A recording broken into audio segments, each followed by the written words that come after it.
¿Es en serio que Swamp Thing es uno de los mejores personajes que existen? Sí, es en serio. Todo mundo conoce a Swamp Thing. O mejor dicho, por lo menos los cabrones que jugaron Injustice 2. Pero bueno, durante 1971, Marvel Comics, en su afán por los personajes de terror, durante el primer número de Savage Tales, nos introdujo a Theodore Sallis, un científico que en su búsqueda por crear un nuevo suero del supersoldado, terminaría muerto a causa de una traición de su esposa, en donde ésta lo vendió a unos contratistas de IMA para robar su investigación, por lo cual, tras un forcejeo y escapar, este se inyectaría su suero, pero terminaría chocando en medio de la carretera, cayendo a un pantano. Saliendo de su auto, este explotaría y lo mataría. Sin embargo, su suero comenzaría a hacerle efecto, salvándolo y convirtiéndolo en Man-Thing.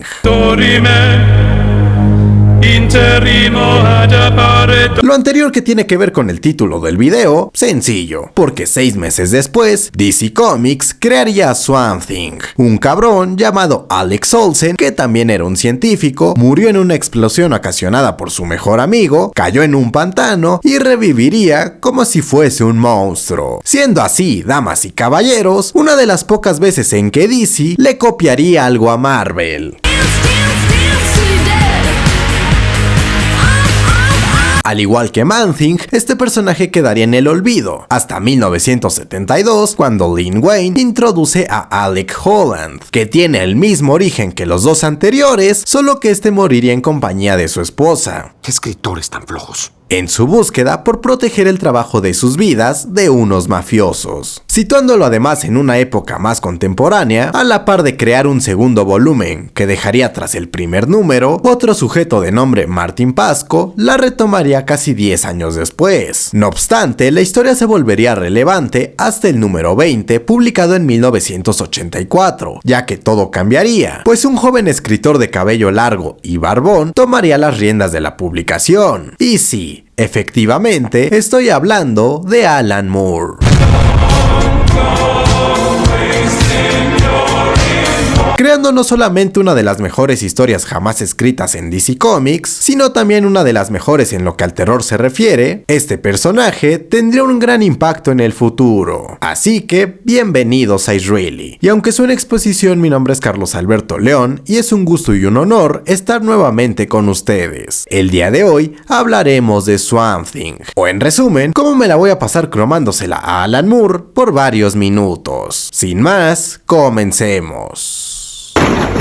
Sigan viendo. Publicándose en fechas cercanas a la crisis en Tierras Infinitas, Martin Parco comenzó la serie de Swamp Thing, con historias en donde se enfrentaría a otros monstruos, a la par de en un inicio proteger a una niña, que resultaría ser una demonio muy poderosa, así como tener una enemistad con un sujeto llamado Anton Arcane. Para el número 20, llegaría Alan Moore, el cual olvidaría un poco lo escrito en estos primeros números, narrándonos cómo el monstruo vive en un estado cercano a la depresión de la nada, el cual termina siendo capturado por el ejército tras un balazo en la cabeza, como si de Kurt Cobain se tratase. Comenzando aquí lo verdaderamente interesante. Si bien Swamp Thing no es un personaje acá súper conocido, las pocas o muchas apariciones que tiene solo se basan en adaptarlo como alguien que dice: "Ah, pinches humanos culeros, nada más contaminan el planeta", o también en alguien que diría: "Me valen madre sus conflictos". Pero no, el personaje va más allá de eso, siendo Alan Moore aquel escritor que le otorga una verdadera identidad. Pues luego de ser secuestrado por el ejército, Abby Sunderland, quien es aquel que mandó a matar a Alec originalmente, se encontraría investigando el cuerpo del monstruo con ayuda de Florionic Man, un antiguo villano de la Justice League, pues este señor quiere recuperar la fórmula botánica por la que mató a Holland, debido a que cree que está impregnada en el cuerpo de este. Fotosíntesis, fotosíntesis. Sin embargo, este punto es el decisivo para toda la historia del personaje, ya que se descubre que el cuerpo de Swamp Thing es 100% vegetal, pero no por una mutación, sino que este ser realmente nunca ha sido Alec Holland, sino simplemente una planta que decidió tomar los recuerdos de este científico.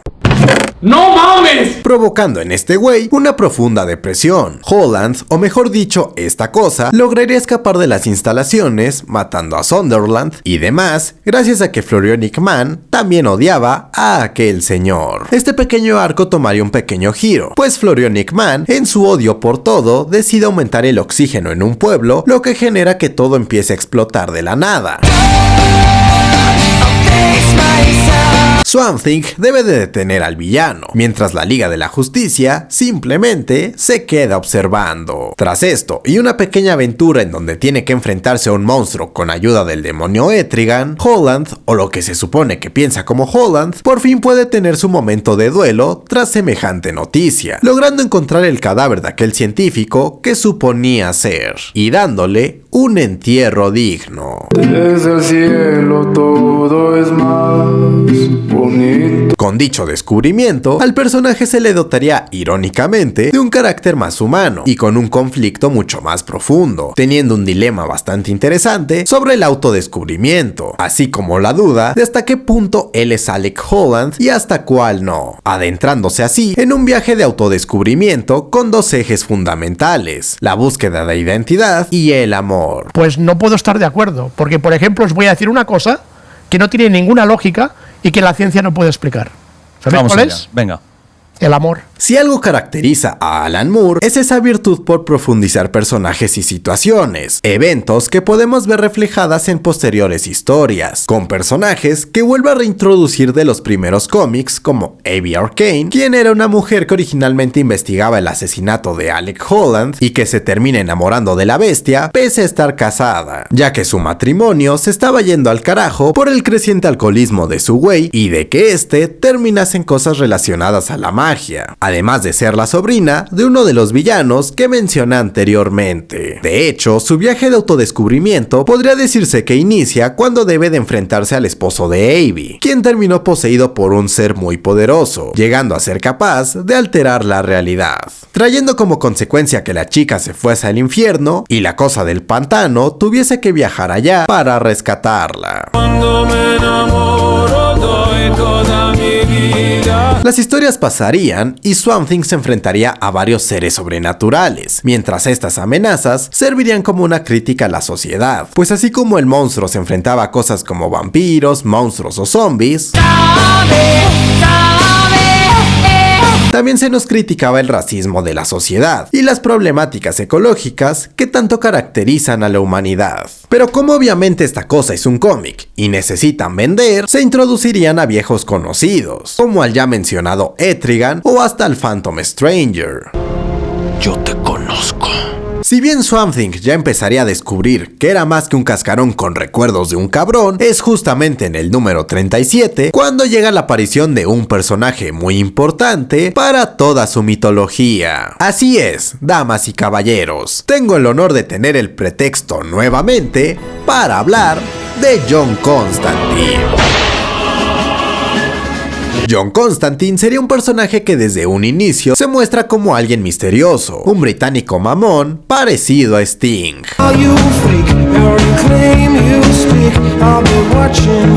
quien le promete a nuestro monstruo entender su lugar en todo, impulsándolo mediante un conocimiento autodidacta, únicamente advirtiéndole que todos los enemigos a los que va a enfrentar son debido a que se acerca la gran oscuridad, ya que una secta conocida como la brujería la quiere despertar. La brujería. ¿Recuerdan que al inicio les dije que esta historia estaba siendo publicada en épocas de la crisis? Es aquí cuando descubrimos que si bien Swamp Thing no se va a poner a pelear codo a codo con los héroes por el destino del multiverso, sí tiene un papel fundamental en todo esto, pues al ser un elemental, John le advierte que él deberá de mantener el equilibrio de la Tierra de aquella gran oscuridad que se avecina, llevándolo frente al líder de la resistencia, el Lex Luthor de Tierra 2. Terminando este evento y con el multiverso restaurado, tanto John como Swamp Thing viajarían a Brasil. ¡Esto es Brasil! en donde nuestro querido hechicero le dice que hay un bosque en el que puede encontrar las respuestas que necesita, siendo aquí cuando podemos ver al monstruo descubriendo que en este lugar viven unos árboles conocidos como el Parlamento, quienes le explican su papel y el alcance de sus poderes, siendo uno de ellos Alex Olsen. Efectivamente, el Swamp Thing de las publicaciones originales. Estos güeyes le dicen que sus poderes son ilimitados y que su accidente es un ciclo que ha existido desde que la vida se creó, generándole un sentimiento de insatisfacción por su aparente nula importancia para todo. Con esto en mente, era momento de que el monstruo con ayuda de John concluyan lo que desde un inicio mencionaron, terminar con la gran oscuridad. La batalla ya ha empezado en un mundo muy cuadrado. Nah, la verdad terminaron fallando y esto llevó a que Swamp Thing viajara al infierno, pues dicho ser emergería del fondo de este, ya que es una cosa que existía desde antes de la creación, la cual también buscará acabar con todo, incluyendo el cielo. Por su parte, John contactaría a otros magos para que lo ayudasen a ver lo que estaba ocurriendo en dicho plano astral, ya que su plan consistía en manipular a Swamp Thing para que le hiciera frente a dicho ser. Comandando a un ejército de demonios, Swamp Thing, en compañía de Phantom Stranger, algunos ángeles, Deathman, Dr. Fate, Etrigan y hasta el espectro, se enfrentaría a esta criatura, quien parecía no conocer el significado del mal. Prácticamente era una tabula rasa, nadie podría contra él, ni siquiera el mismísimo espectro. Ya valió madres entonces, ya valió. Viendo el inevitable fin, la cosa del pantano se adentraría en aquella masa oscura, quien le preguntaría cuál era el papel del mal, respondiéndole lo poco o mucho que había aprendido durante sus batallas, y es que el bien y el mal son un ciclo. De la podredumbre nace la vida, y esta a su vez terminará siendo podredumbre. El ser lograría entender que su papel no era el de destruir, sino aceptar que tendría que vivir junto a la luz, dándole la mano a aquel ser que creó la vida sobre dicha oscuridad. ¿Es un final triste o un final feliz? Es un final y basta. Ok, ya hablamos de la búsqueda de su identidad, pero no le hemos hecho del amor. Te amo y tengo que gritarlo con toda. Abby Arkane es una mujer que, a decir verdad, se enamora de la esencia de Alec Holland, junto al concepto del monstruo, este último haciendo en varias ocasiones hasta lo imposible por ella, desde rescatarla del infierno hasta llenando Gotham City de plantas en protesta, ya que tras el desmadre de la gran oscuridad, ella huiría al Ecatepec de primer mundo, debido a que un fotógrafo del pueblo en donde vivía publicó una foto de ella besando a Swamp Thing. Como la gente la acusó de cometer un delito y además no sabían cómo tipificarlo, ella se encontraba siendo enjuiciada, por lo que nuestro monstruo amoroso llegaría a Gotham por ella. Pero como no la querían liberar, llenó la ciudad de plantas en protesta. Pero adivinen quién apareció para detenerlo. Quien se enfrenta a él, pero por extraño que parezca, termina perdiendo. Al final y gracias a Batman la liberan, pero justo cuando se reencuentran y abrazan, alguien le hace un headshot con un arma especial que no le permite regenerarse. Obviamente nuestro monstruo no muere, sino que terminaría en otro planeta únicamente habitado por vegetación. Quizás una etapa lenta, pero que nos habla de temas como la soledad, ya que para no sentirse así, recrea todo el pueblo en donde vivía. Pero obvio, esto jamás llenará aquel vacío que le dejó separarse de Abby. Aquí Swampy aprendería a viajar a otros planetas de manera random, como por ejemplo en el que trabaja Adam Strange, y al que además ayuda a terminar el hambre de una región, algo que se debate en si debería de hacerlo en la Tierra o no, al igual que al planeta de un Linterna Verde que parece Brócoli, quien le ayuda a controlar aún más sus habilidades. Ah, sí, también por alguna razón, igual termina en otro que era uno tecnológico con el cual tiene... ¿sexo? What the fuck? No, nombre, si hasta conocería a Metrón y a Darkseid, ayudando al primero a reparar su silla. Abby mientras viviría el duelo de su pérdida, viendo como en Gotham le erigían una estatua en su funeral, donde solo algunos policías, el comisionado Gordon y Batman asistían por lástima, con Constantine y Phantom Stranger observando a lo lejos. Solo quedan las ganas de llorar. Fundando una organización ecologista, trataría de continuar su vida, sintiéndose muy triste. Sin embargo, ocurriría lo impensable para ella, pues Alec por fin regresaría. Estar enamorado es descubrir lo bella que es la vida. Hay muchísimos más temas que logra mencionar Moore en toda su estadía con el personaje, pero particularmente quería hablarles de esas dos. Finalizando toda esta odisea en el número 64, con un Swamp Thing que ha encontrado su propia identidad, así como el significado de la vida, al tener el amor de una mujer, con quien también tendría su casita del árbol, logrando así su felices por siempre. No me enamoro,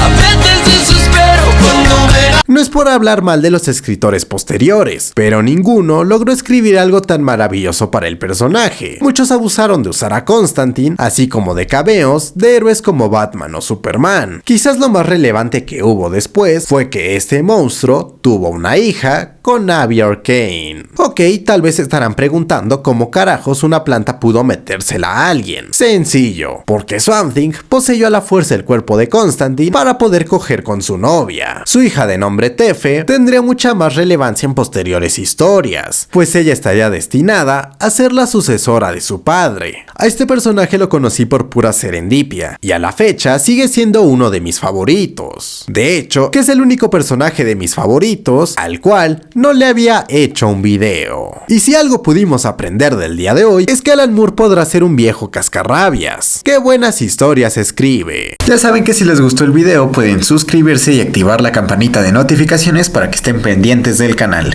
Además pueden darle like y compartir el video para que esta bonita comunidad crezca. Yo me despido, muchas gracias, bye.